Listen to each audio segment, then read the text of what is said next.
Eleanor Grace Hartwell folded her mother's locket into the trunk with both hands, and her hands did not shake. She did not weep. She did not ask for an explanation twice. She did not raise her voice to be heard over the murmur still drifting up from the drawing room below, where 30 guests were finishing wine they had not paid for, and discussing a woman they had just watched be discarded. She closed the trunk's lid with a small final click, the way a ledger is closed at the end of a quarter that has not gone well. By morning there would be 3 trunks waiting in the hall instead of 1, and the Duke of Renfield would spend the next year of his life learning the precise value of the thing he had just called worthless. 3 years before, summer had come to Denford the way it always did, heavy and green, and entirely indifferent to the arrangements men were making inside their fine houses. Eleanor had arrived at Wrenmore Hall in a hired carriage with her father's solicitor beside her, and a marriage contract in her lap, £20,000 of Hartwell wool money folded into clauses that made her, in the language the county preferred not to say aloud, a bought bride. Her father, Josiah Hartwell, had built his fortune on fair wages and honest weight, and he had spent a fortune buying his only daughter a title that would never quite forgive her for needing to be bought. The Duke had married her in a ceremony attended by 11 people, and had not looked at her directly until the vows required it. He was not cruel. That distinction mattered to her from the first week, and she kept it the way she kept every fact that might later prove useful. He was cold, and coldness, she came to understand, is not cruelty's cousin, but its opposite. Cruelty wants to wound you. Coldness simply forgets you exist. Julian Ashford, Duke of Renfield, moved through his own house like a man auditing a property he intended to sell. Precise, correct, entirely absent. He had 2 children from a first marriage.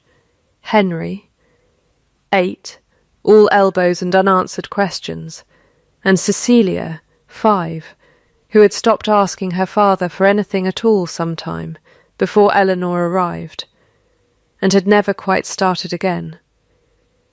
Eleanor did what she had been raised to do with a thing that was broken, and did not yet know it. She worked.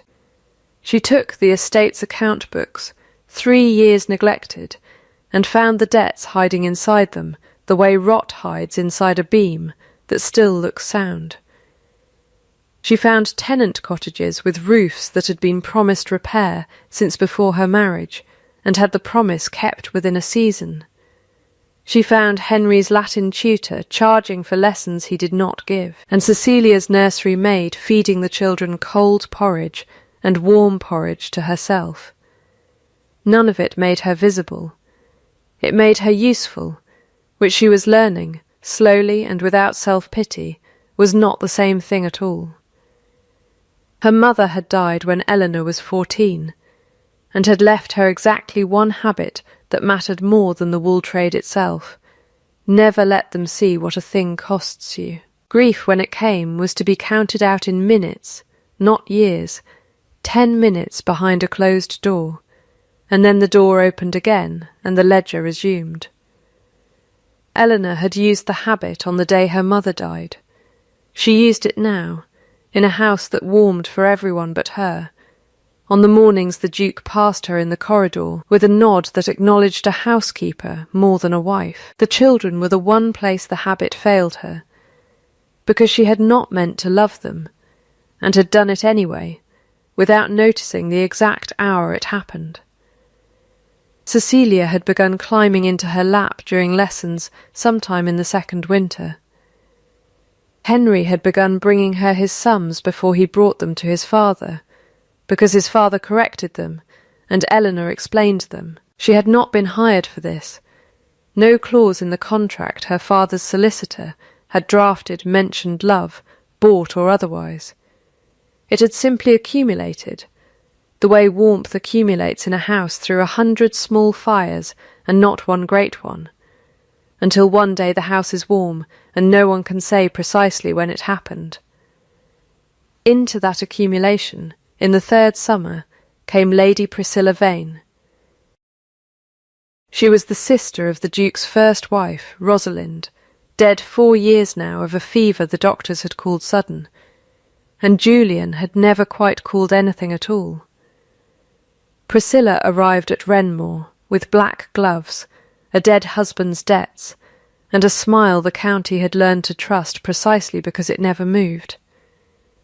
She was smooth as poured cream, and twice as difficult to hold. She called Eleanor my dear, in a voice that filed the words under a different ledger entirely, and within a fortnight she had begun asking, gently, in company, whether it was quite usual for a duke's children to be raised so entirely by a stranger's daughter. A cit's daughter, she did not say, though everyone in the room supplied the words themselves. Eleanor watched her the way she watched a column of figures that did not sum correctly. Something was being hidden inside the totals. She did not yet know what. She only knew, the way she had always known when a number lied, that a reckoning was coming, and that when it arrived, someone would try to make it look like it had arrived because of her. On the last Thursday in August, an invitation came for a dinner to mark the 3rd anniversary of her marriage. Julian had not proposed it. Priscilla had arranged it, with his distracted permission, in the manner of a woman arranging her own stage. Eleanor dressed for it in blue, the only colour Cecilia had once told her looked like it belonged to her, and went down the stairs of a house she had spent 3 years repairing, without once being asked to stay in it, not knowing yet that by midnight the word bought would be said to her face, in front of 30 witnesses, by the one voice in the house she had allowed herself, quietly, to hope, might never say it. The dinner began the way every dinner at Renmore began that summer, with too much silver and too little warmth, 30 guests arranged around a table long enough to seat the distance Julian kept from everyone in his own household. Eleanor sat at the foot as she always did, and Priscilla sat at the Duke's right hand as she had arranged to sit for a fortnight, and between the soup and the fish course she began. Gently, the way water begins to move before anyone notices the current. "You manage the accounts yourself, I understand," Priscilla said to Eleanor, down the length of the table, pitched exactly loud enough to carry. "How industrious you have become," she meant, how visible.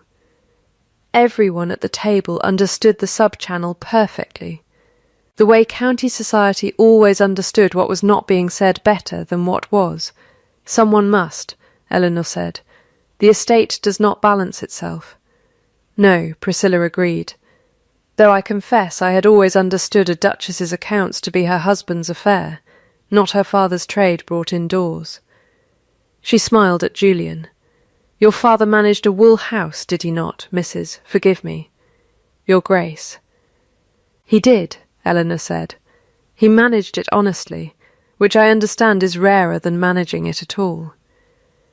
A ripple of amusement went round the table, small and uncertain, the kind that does not know yet which side it belongs to. Julian did not laugh. He was looking at a letter that had appeared beside his plate some time between the soup and this moment, and Eleanor, watching him from the foot of the table, saw something she had not seen in 3 years of watching him closely. His hands, usually so still, folded the paper once, and folded it again, as though folding it smaller might change its contents. "Julian," Priscilla said, very softly, and it was the softness that told Eleanor, too late, that the current had already gone somewhere she could not see. "Perhaps this is not the moment." "No," he said, "perhaps it is exactly the moment." He stood. He did not raise his voice. That was, afterward, the detail the county repeated most, in parlours and pews for a month, the particular flatness of a man reading out a debt he had not chosen and could no longer avoid. He said that certain irregularities had come to his attention regarding the Hartwell wool concern, customs irregularities, a matter of smuggled dye and falsified excise papers going back a decade, and that the morality clause in the marriage settlement, which neither Eleanor nor, she suspected, half the room had ever read past its first line, rendered the contract void upon proof of fraud in the bride's family fortune. He said that proof had been furnished to him that evening. He said, and here his voice did finally change, dropping into something that was not quite anger and not quite grief, that he could not in honour keep in his house a wife whose family's money had been built on a lie, that she would return to her father's home in the morning, that arrangements would be made for a settlement befitting the circumstances. He did not call her the bought bride. Someone else did. A guest near the centre of the table, not unkindly, almost to herself, the words slipping out the way words slip out when a room has been waiting all evening for permission to say them. Well, I suppose the Duke's bought bride was always going to be returned, if the goods proved faulty. A little laughter followed, brittle and immediately ashamed of itself, and died as fast as it had come, because Eleanor had not moved. She did not scream. She did not weep. She did not ask him to repeat himself, though every part of her wanted the single extra second that repetition would have bought. She set down her wine-glass with both hands, slowly, the way a thing is set down when a person does not entirely trust their own grip, and she looked at her husband down the length of a table that had never once, in 3 years, felt shorter than it did in that moment. "May I ask," she said, "who furnished the proof?" "It does not signify who," Julian said. "It signifies entirely who," Eleanor said. "A thing is not proof merely because someone hands it to you on a Thursday evening between courses." She looked once at Priscilla, whose face had arranged itself into an expression of delicate sorrow that did not reach her eyes. Eleanor looked back at her husband. "You will forgive me if I do not treat my father's ruin as a fact simply because it arrived convenient to someone's evening." "Eleanor, I am not angry," she said, and it was true, or true enough to say aloud, because the anger had already gone somewhere colder and more useful. "I am clear. They are different countries, and I have lived in the second one my whole life." She stood. "I will be packed by morning, Your Grace. You need not trouble yourself with the hour." She left the table before he could answer, which was its own kind of answer, and climbed the stairs with the particular steadiness of a woman counting her own footsteps to keep from counting anything else.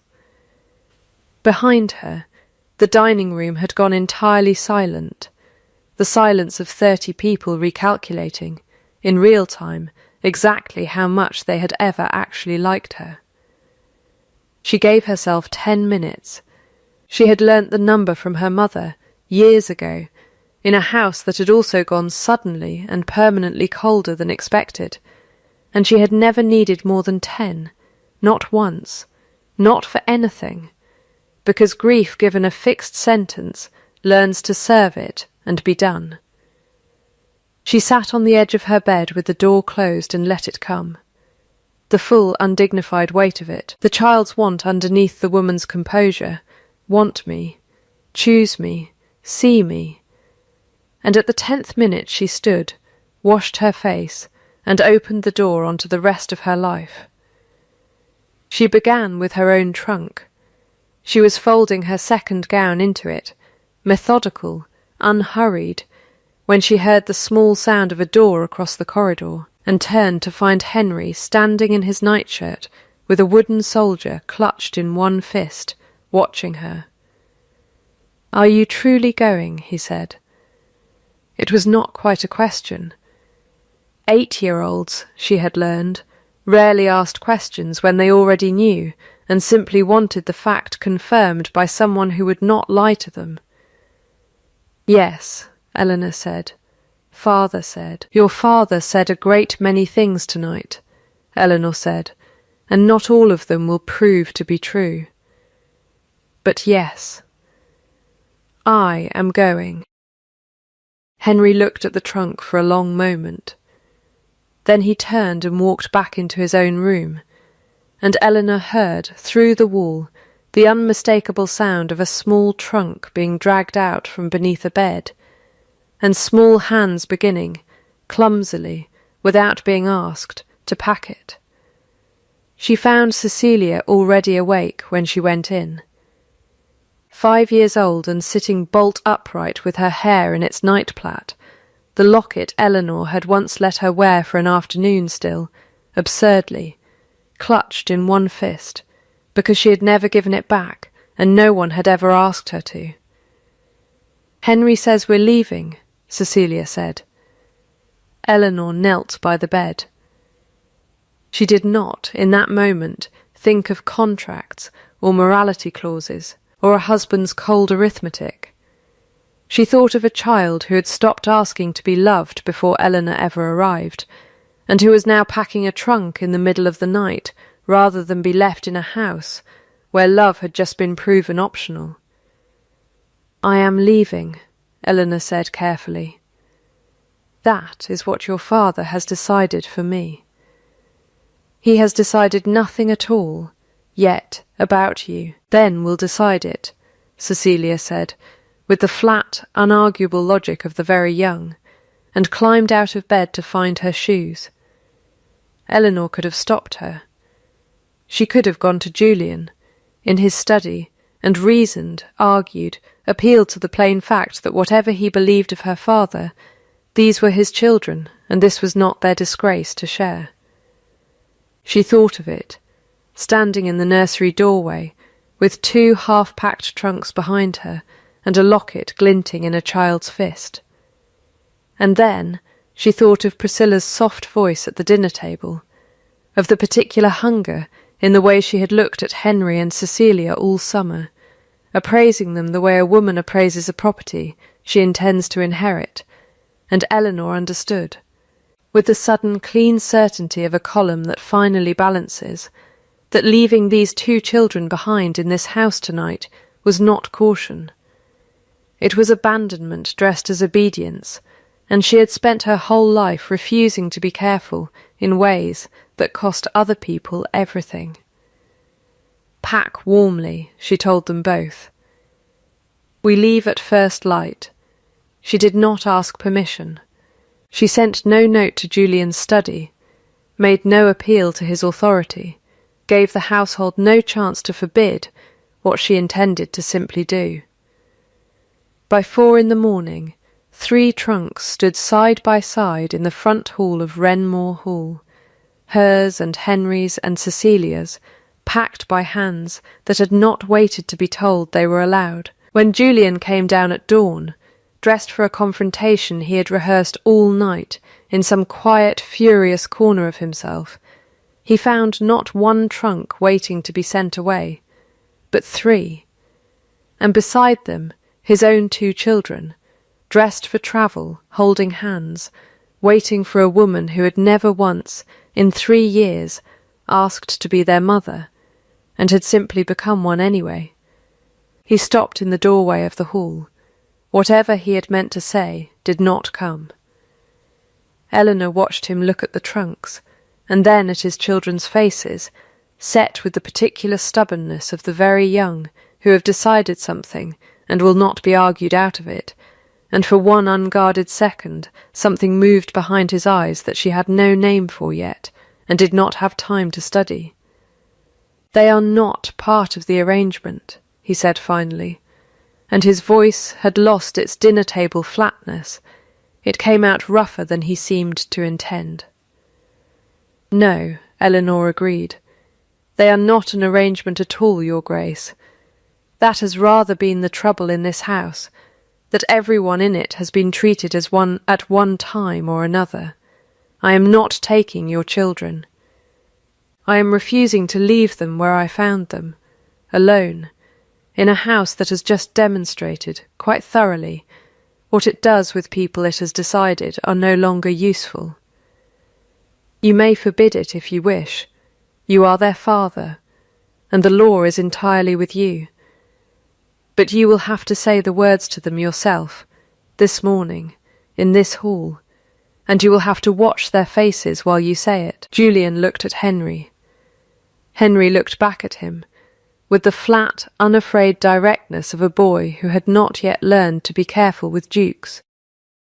Cecilia said nothing at all, only tightened her grip on the locket in her fist, as though it might be the next thing taken from her. The silence went on a long moment. Somewhere in the house behind him, a door opened and closed. Priscilla, Eleanor thought, listening, the way she had listened all summer, from just out of sight. "The carriage is at 8, Julian said at last, and turned, and walked back into his study, and did not say the words she had asked him to say, which was, in its own way, the closest thing to an answer any of them received that morning. By 8 the carriage stood loaded in the drive, 3 trunks lashed to its roof, and Josiah Hartwell's own coachman, sent for in the night, waiting at the reins. Eleanor climbed in first. Henry climbed in beside her without being told where to sit. Cecilia came last, pausing on the step to look back once at the house that had never quite been warm, and would, Eleanor suspected, be considerably colder now, and then she climbed in and put her small hand into Eleanor's, and the carriage pulled away down the drive of Wrenmore Hall carrying, in the end, not the bride the Duke had sent for, and not the children he had failed to keep, but a household of exactly the size and shape it had always secretly been, going somewhere it could finally be honest about it. Josiah Hartwell met the carriage in his own drive at Ashcombe House 2 days later, and did not ask a single question before he had embraced his daughter, and then, with considerably more caution, the 2 solemn children who had arrived attached to her like a fact he had not been consulted on. He was a broad, plain man who had built a fortune out of good wool and fair weight, and he had never in his life pretended to a delicacy he did not possess. "They sent you back," he said, once the children had been handed off to the housekeeper for supper and warm baths, and it was not quite a question either. "They accused you of fraud," Eleanor said. "Smuggled dye. Falsified excise papers. A decade old, apparently, and never once mentioned by a single customs officer in that decade, which I confess strikes me as remarkable timing for a fraud so well concealed." She watched her father's face carefully as she said it, the way she had watched every face in that dining room, cataloguing and returning nothing until she had gathered enough to be certain. Josiah's jaw tightened once, and then went still, a man doing arithmetic he did not enjoy. "There was no fraud," he said. "I have kept every ledger of that business since I was 21, every customs paper, every excise receipt. I did not build what I built by cutting corners a man in my position could never afford to have found." "I believe you," Eleanor said, and meant it entirely, which means someone built the fraud instead, and did it well enough to hand it to a duke over dinner and watch him swallow it whole.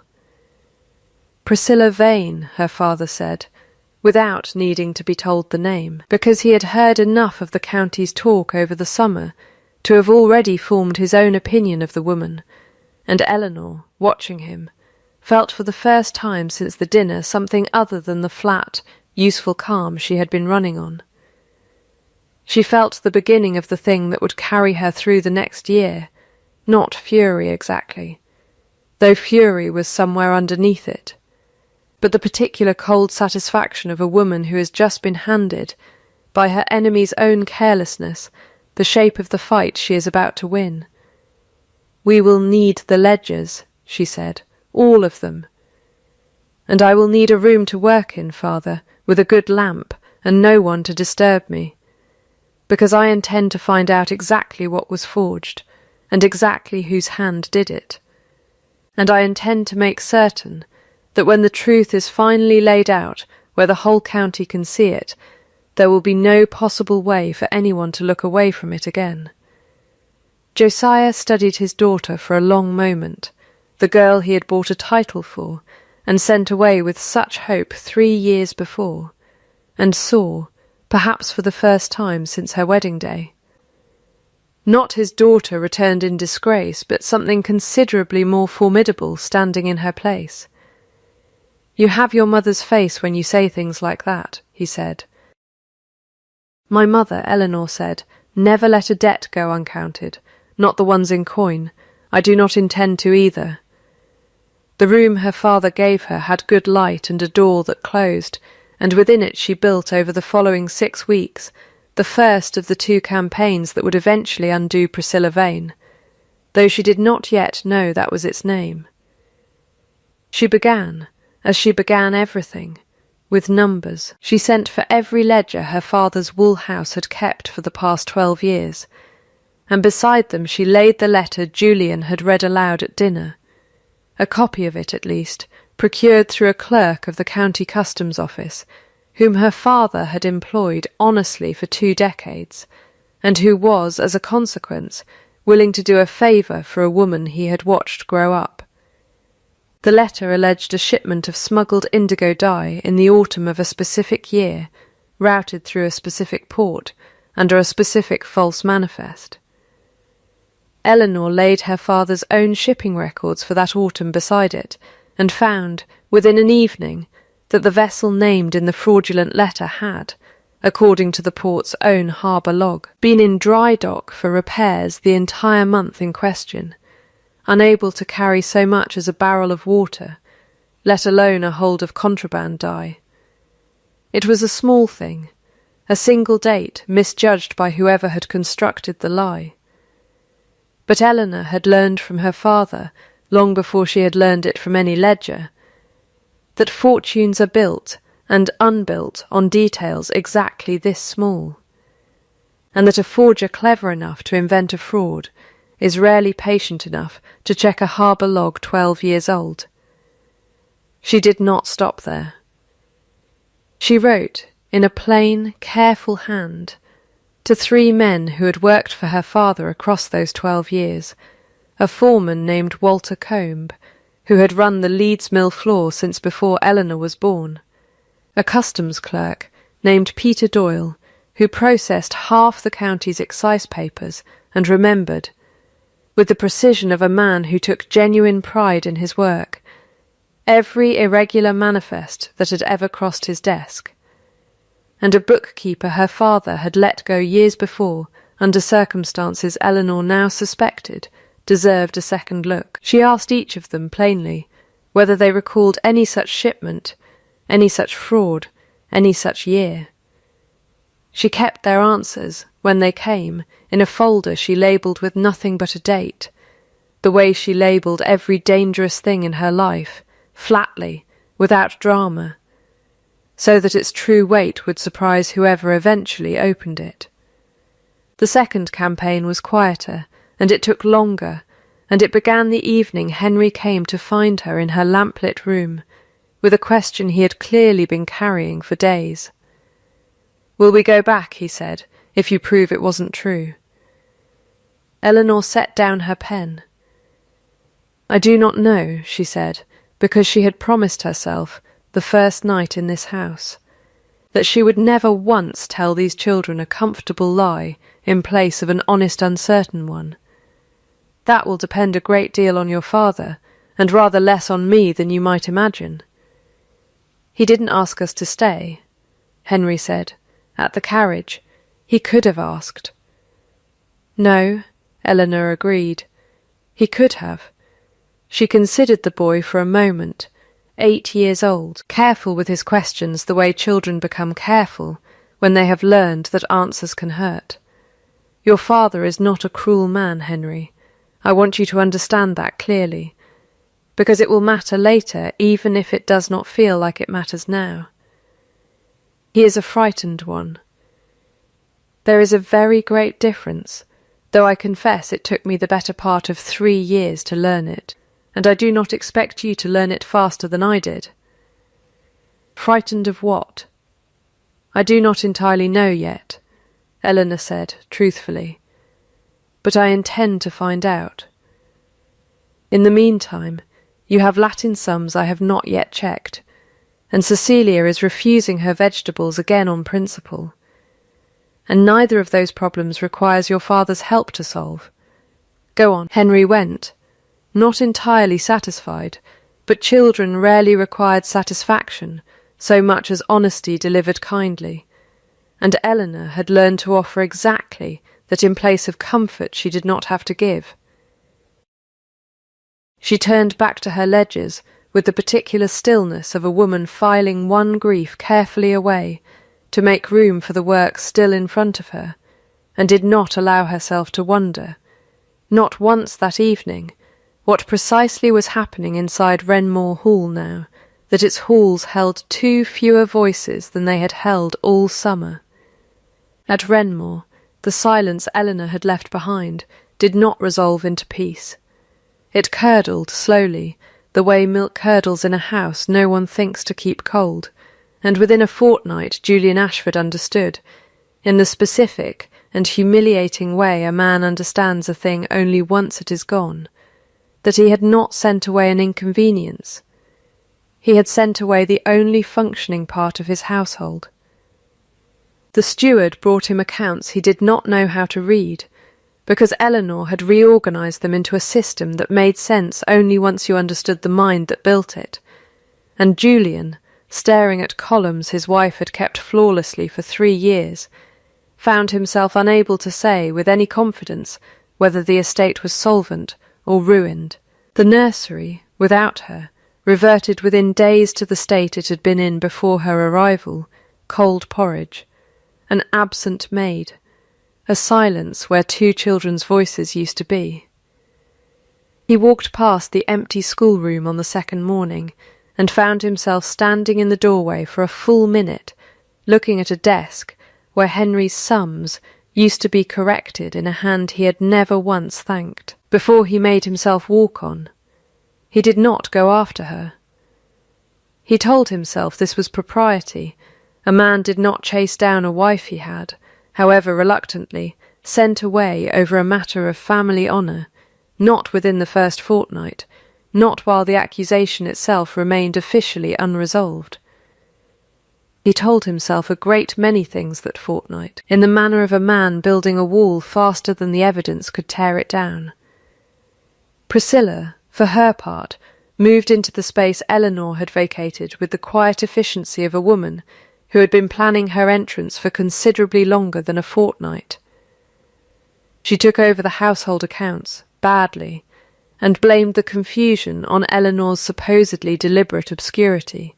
She began speaking, in company, of the children's need for proper family guidance, now that matters have been regularized, and twice suggested to Julian, in tones so gentle they barely registered as suggestions, that a permanent arrangement for Henry and Cecilia's upbringing ought to be settled soon, given how unsettling the last months had evidently been for them.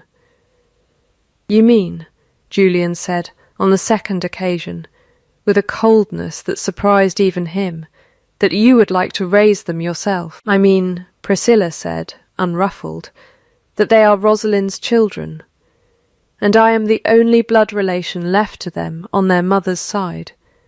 And I should have thought a father who has just discovered how easily a stranger's daughter can deceive a household might welcome a guardian he could actually trust."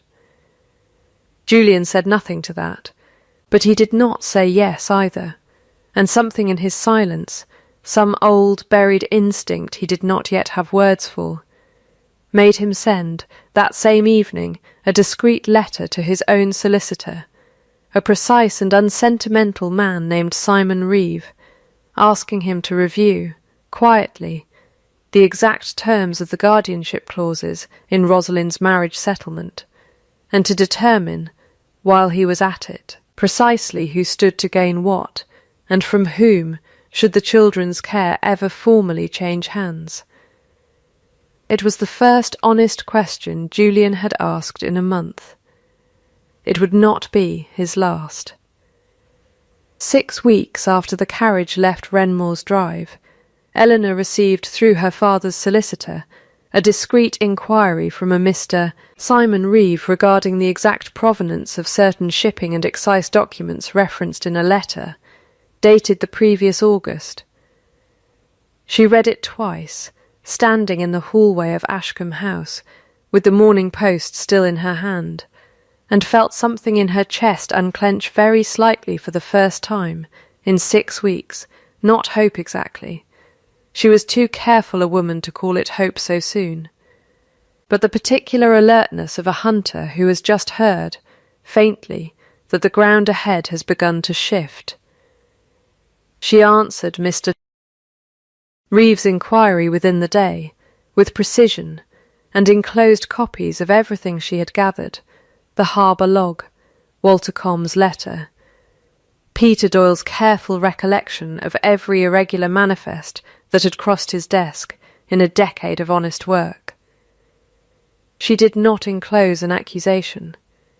She had learned from her father that an accusation asked to be believed, while a fact simply asked to be checked, and she preferred, always, to hand a man a fact and let him do his own believing. Reeve's reply came back within the fortnight, formal and careful in the way of a man who had built his career on never overstating a conclusion, but unmistakable nonetheless. The harbour log corroborated her account entirely. The vessel named in the letter had indeed been in dry dock. There was, moreover, he wrote, a further matter he felt obliged to raise, though he wished to raise it delicately. The letter itself, upon close examination, bore a wax seal, whose device, a small griffin rampant, did not match any seal registered to the customs house in question. It matched instead a private seal once used by the late Mr. Vane, Lady Priscilla's husband, for correspondence connected to his own considerably less scrupulous business dealings before his death. Eleanor read that final paragraph 3 times. Then she sat very still for a moment, in the lamp-lit room her father had given her, and allowed herself the smallest, coldest smile she had permitted herself in 6 weeks. It was not enough yet. A private letter to a solicitor was not a public reckoning, and Eleanor understood, with the same clarity she brought to every column of figures, that a woman who had been humiliated at a dinner table of 30 witnesses could not be quietly vindicated in a solicitor's study, and consider the debt paid. The county that had watched her called a bought bride and laughed, however briefly and however ashamed of itself afterward, would need to watch the correction too. Otherwise the correction would not exist in any way that mattered at all. But it was, she thought, folding Reeve's letter carefully into the folder she had labelled only with a date, a very good beginning. That evening, at supper, Henry asked her, as he had taken to asking most evenings, whether there was any news, and Eleanor, for the first time since the carriage had pulled away from Renmore's Drive, was able to tell him something other than not yet. "There is a little," she said. "Enough to say that someone made a mistake, Henry, and mistakes, once found, have a way of unravelling everything built on top of them. I cannot promise you what comes next, but I can promise you that whoever built the lie your father believed is going to have a very difficult autumn." "Good," Henry said, with the flat satisfaction of a boy who had never once doubted his own household's honesty, and had simply been waiting for the world to catch up to him, and passed his sister the bread without being asked, and Eleanor watched the two of them, and thought, not for the first time, that whatever else this year cost her, it had at least given her this, a table where children ate without fear, in a house that had never once made them feel bought. Simon Reeve did not confine his findings to a letter. He was, whatever his personal opinions of the Duke's household arrangements, a man who took his professional obligations with genuine seriousness, and a forged document circulated to dissolve a marriage settlement was, in his careful legal judgment, a matter serious enough to warrant more than a private note. He requested, formally, a meeting with the Duke, and brought with him the harbour log, Walter Combs' letter, and the small damning detail of the Griffin seal. Julian read through the papers in his study with Reeve seated across from him, saying nothing, and Eleanor's careful hand was visible in every line of the argument, even though her name appeared nowhere in it. The same precision that had once reorganised his estate ledgers into sense, now turned, methodically, toward dismantling the lie that had cost him his household. He set the papers down when he finished, and did not speak for a long moment. "You are certain of the seal," he said finally. "As certain as any man can be who is not a magistrate," Reeve said.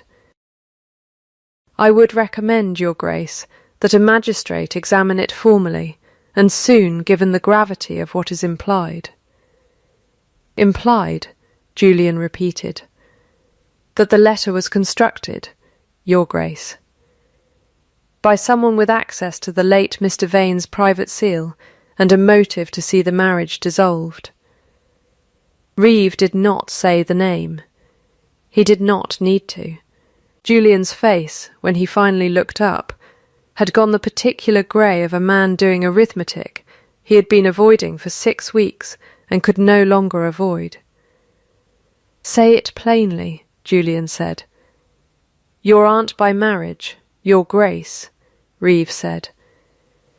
"I believe the letter was forged by Lady Priscilla Vane." Julian sat with that for a long time. Outside, the estate went on without him. The harvest coming in across fields Eleanor had once walked with her account books tucked under one arm, checking yields against a decade of records no one else had thought to keep. He thought of his aunt's soft voice at the dinner table, of the letter appearing beside his plate at precisely the moment it would do the most damage, of 6 weeks of her gentle, patient suggestions about the children's guardianship, each one a small stone laid carefully on top of the last. He thought, too, though he did not say it aloud to Reeve, of his own father, 20 years dead, who had raised him on a doctrine so simple it had taken Julian 30 years to recognise it as a wound rather than wisdom. A duke does not indulge feeling. He manages assets. His father had said it first the week his mother died, standing over a coffin with a boy of 9 beside him, who had wanted, more than anything, to be held, and had been told instead to compose himself, because a title is a duty, and duty does not weep.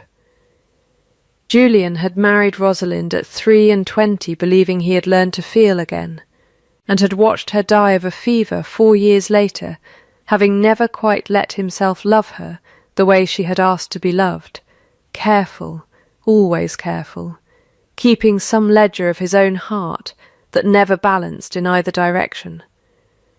He had told himself, at her graveside, that the caution had been wisdom, that a man who loved less was a man who grieved less, and he had built his second marriage on that same careful arithmetic, married a wife for her father's money, and never once entered her into any column but the useful one, because useful, unlike loved, could not be taken from him twice.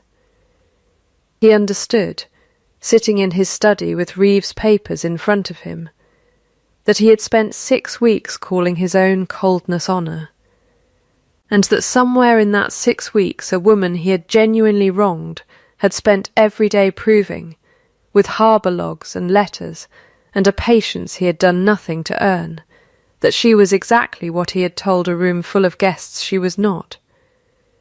"I will need everything you have," Julian said, "and I will need it before the harvest assembly, all of it, laid out where the whole county can see it plainly, not settled quietly between solicitors where no one else will ever know the truth of what was said about her at my own table. Reeve looked faintly surprised. It was, evidently, not the response he had expected from a man whose family reputation the whole matter threatened to embarrass. "That will be considerably more public than is strictly necessary, Your Grace. It is not about necessity," Julian said. "I said it in front of 30 people. She will not be corrected in a solicitor's office where none of those 30 people will ever hear of it. The harvest assembly at Denford was held every year in the last week of September, in the long tithe barn at the edge of the parish. And it was the one gathering in the county where gentry and tenants and tradesmen sat, however uneasily, in the same room to settle the year's accounts and disputes before the magistrate who presided over it. It was, Eleanor had always privately thought, the most honest room in the county, because money and grievance made everyone equally plain-spoken, and she had chosen it deliberately, once Julian's letter reached her requesting her presence, over any drawing-room or ballroom that might have offered a gentler stage. She arrived with her father, and with Henry and Cecilia, who had refused, both of them, with a firmness she had not tried very hard to overcome, to be left behind. The barn was full by the time they entered, tenants in their good coats, the vicar, half the gentry of Denford, and Priscilla Vane seated near the front in unrelieved black, composed as she had been composed all summer, smooth as poured cream, giving no sign that she understood what the gathering had actually been called to examine. Julian stood when the magistrate called the matter, and Eleanor watched him cross to stand not beside his aunt, where 3 years of habit might have placed him, but beside the empty space that had once, briefly, been his wife's. "I asked for this to be heard here," he said, "because I made an accusation in this county publicly, before 30 witnesses, and a public wrong deserves a public correction, however much less comfortable that is for the man who made it." His voice did not shake. It had the particular flatness she remembered from the dinner table, but turned now toward a different purpose. "I was shown a letter alleging fraud in the Hartwell wool concern. I believed it without verifying it, and on the strength of that belief I sent my wife from this house. I was wrong to believe it, and I was wrong not to have verified it before I ever spoke." A murmur went through the barn, the sound of 30 conversations restarting at once and then, as the magistrate raised a hand, subsiding again. "Your Grace," the magistrate said, "you have documents, I understand." "I have documents," Julian said, "but I would ask that the woman who found them be permitted to present them herself, since she found what I should have found months ago and did not." Eleanor rose. She had not planned a speech, had never much trusted speeches over evidence, and she gave none now. She laid the harbour log on the table before the magistrate, and explained plainly what it showed. She laid beside it Walter Combs' letter, and Peter Doyle's, and read aloud, in a voice that did not once climb or waver, the precise dates and the precise discrepancies that made the fraud a physical impossibility, rather than merely an unlikely story. She laid the griffin seal last and asked, quietly, whether anyone in the barn recognised the device. It was Walter Combe himself, sent for by Eleanor's own hand, and seated among the tenants near the back, who stood without being asked, hat in his hands, and said in his plain rural voice that he'd known that seal 30 years, that it belonged to Mr. Vane, God rest him, and that he'd have known it anywhere, having seen it stamped on more than one document in his time that a decent man wouldn't want his name near. And it was Peter Doyle, rising after him, who confirmed that no customs office in 3 counties used a griffin device, and never had. The room's turning was audible before it was visible, a shift in the particular quality of silence that Eleanor had learned to listen for. The sound of 30 people recalibrating, all at once, exactly how much they had ever actually believed. She watched Priscilla's composure hold for one moment longer, and then watched it go, not in tears or protest, but in the smaller, more absolute collapse of a woman who understands the room has already decided against her, and that nothing she says now will be believed. "I do not ask that she be ruined," Eleanor said, before the magistrate could speak, and the barn went very still to hear her say it. "I ask only that the truth be entered plainly into the record, so that no one in this county need wonder again what was owed and to whom. What is done with Lady Vane beyond that is not mine to decide, and I find, having had 6 weeks to consider it, that I have no particular wish to decide it." She looked, once, at Priscilla, and something in her face was not triumph so much as a kind of tired, unhurried mercy. She may keep whatever dignity leaving quietly affords her. I would rather build than break. I have always rather preferred it. Priscilla left the barn before the magistrate had finished speaking, alone, and no one in Denford saw her at another gathering in the county again. The barn emptied slowly afterward, the way a room empties after a verdict everyone has been waiting weeks to hear, and it was some time before Eleanor found herself standing nearly alone near the long table, gathering her papers back into their folder, while Julian waited a few feet away, with the particular stillness of a man who does not know if he is owed the right to approach. "You did not need to ask me here," Eleanor said without looking up. "You could have settled it with Reeve, quietly, and spared us both the barn." "I did need to," Julian said. "You were wronged in front of 30 people. I was not going to correct it in front of one solicitor and call the debt paid." He paused. "I understand if that reasoning arrives a good deal too late to matter to you." "It arrives," Eleanor said, closing the folder, "which is more than I had allowed myself to expect 6 weeks ago. Whether it matters is a separate question, and I find I am not yet prepared to answer it standing in a tithe barn with my father waiting outside." "May I call on you?" Julian said. "At Ashcombe. Not tonight. When you are ready to hear the rest of it, whenever that is." Eleanor considered him for a long moment, the particular stillness of a man doing arithmetic he had spent 30 years avoiding, and had finally, this autumn, been forced to complete. "You may call," she said. "I make no promise beyond opening the door."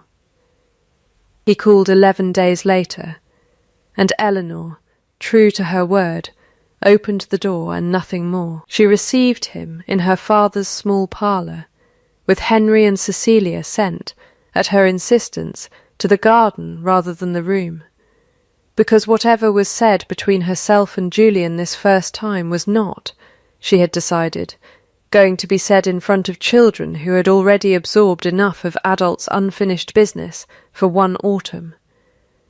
"I did not come to ask you back," Julian said, before she could ask him to begin. "Not yet. I came to explain myself properly, which I have not done, not once, in 6 months of you deserving it." He sat, uninvited, on the edge of a chair too small for him, and Eleanor recognised, watching him, the particular discomfort of a man who has decided to be honest and has not yet learned how it is done gracefully. "There is a difference," Eleanor said, "between an explanation and an apology.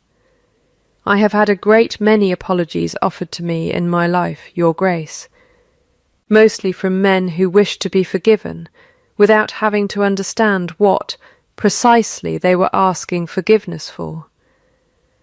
I find I have no further use for that kind. If you have come to explain, I will listen. If you have come only to apologize, I would rather you saved us both the hour." "I intend to do both," Julian said, "but I understand now that the explanation has to come first, because I do not think you can trust an apology from a man who has never told you why he did the thing he is sorry for." He told her then in a plain, unadorned voice that cost him visibly with every sentence, about his father, and the coffin, and the doctrine handed to a boy of 9 before he had finished grieving his mother. A duke does not indulge feeling, he manages assets. He told her about Rosalind, about 4 years of careful, rationed love that he had told himself was wisdom, and had, he understood now, simply been cowardice wearing a duke's coronet, and about a fever that had taken her before he had ever let himself love her without keeping half his heart in reserve, and how he had converted that grief, in the years since, into a colder and more absolute resolve never to be caught unguarded again. He told her that when he had looked at her across 3 years of marriage, he had seen precisely what he had trained himself to want to see, a capable, useful, well-managed asset, because useful things could not undo him the way Rosalind's death had nearly undone him, and he had built an entire second marriage on the relief of never once risking more than that. "And then Priscilla handed me a letter," he said, "and some old buried part of me that had never stopped being 9 years old at a coffin's edge simply believed it, because believing the worst of you cost me nothing, and believing the alternative, that I had built a whole household around a woman I had never once properly seen, would have cost me everything I had spent 30 years protecting myself from feeling."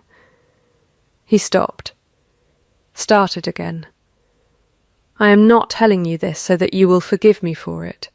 I am telling you because you asked for the explanation, and because I do not think there is any version of the truth that makes me look less at fault than I was." Eleanor sat with that for a long moment, in the particular quiet of a woman weighing a debt she had not expected to see itemized so plainly. "Thank you," she said finally, "for the explanation. I believe it, and I think it costs you a great deal more to say than it would to have said nothing at all, which I do not discount." She folded her hands in her lap. "But an explanation is not a returned house, Your Grace, and I find I am no longer the kind of woman who returns to anything simply because the reason for its coldness has finally been named. If you want more than my forgiveness, and I think, from the trouble you have gone to, that you do, you will have to earn it in terms I set, not terms that are merely convenient to your remorse."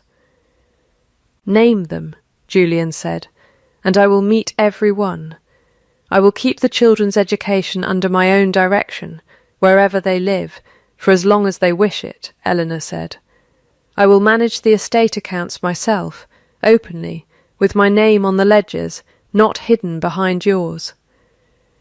I will not be introduced ever again in any room in this county as anyone's bought anything, and you will not tell me you have changed. You will show me, over months, not evenings, in the small, unwitnessed hours no one is watching to reward you for, and I will decide for myself, in my own time, whether the showing has been sufficient. I will not be rushed into believing it simply because believing it would be more comfortable for either of us."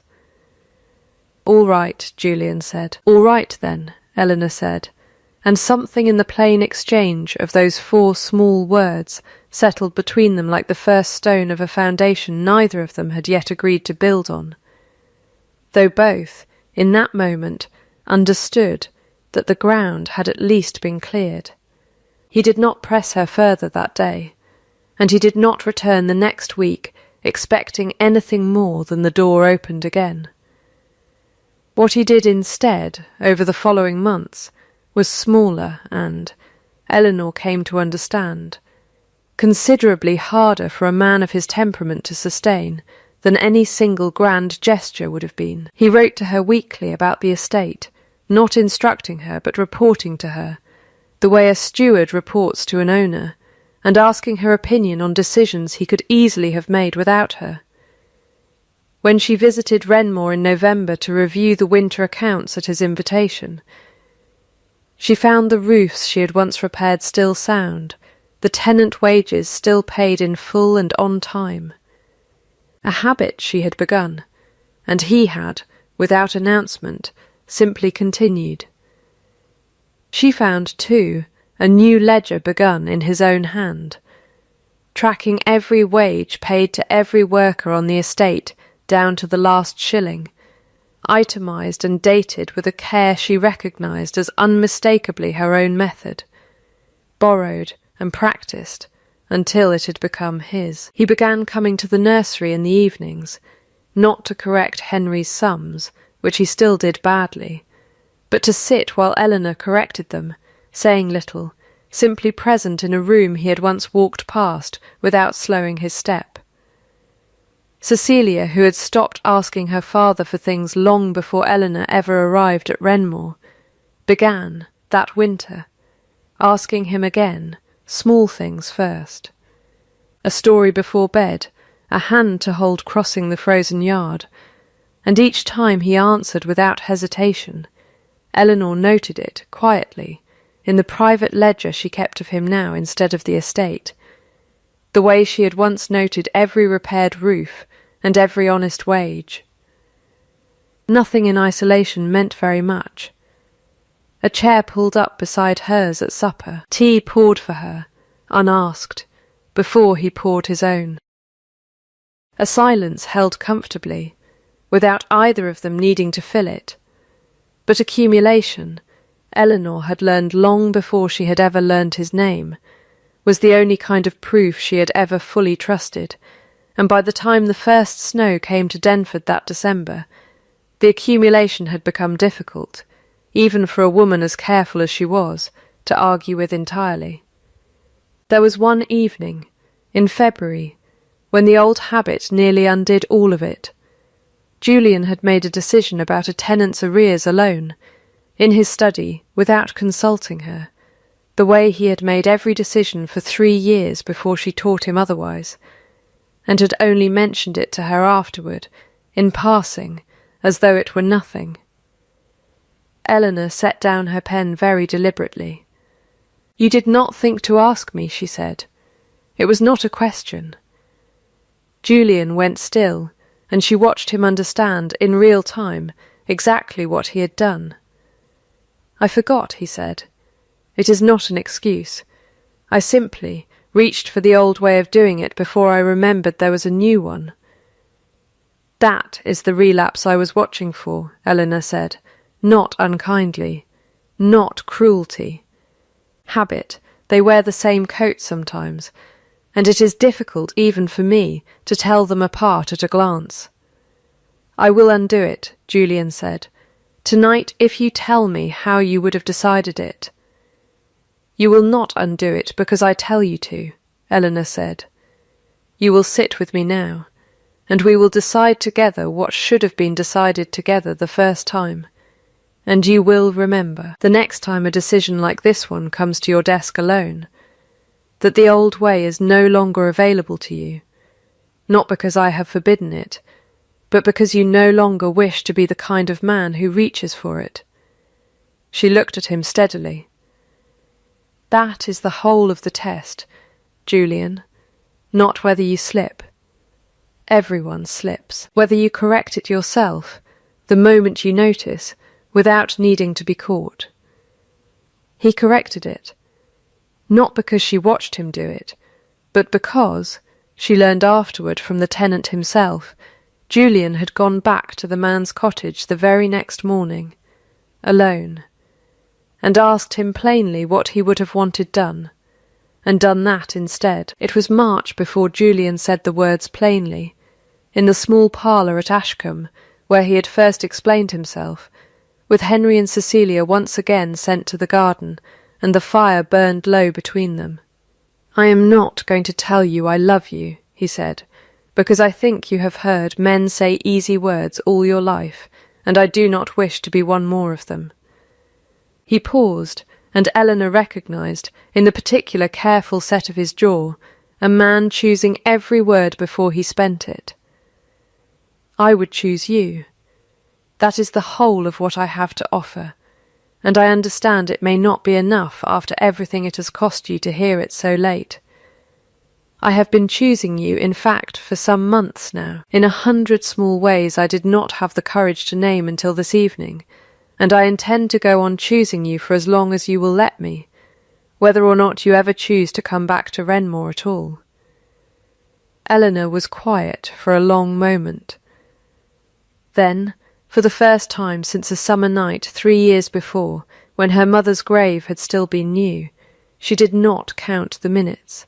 She let herself simply feel the whole unrationed weight of it, sitting in a small parlour, with a man who had finally, after 30 years of careful arithmetic, chosen to risk the entire sum, and she found, to her own quiet surprise, that she did not need to file it away for later at all.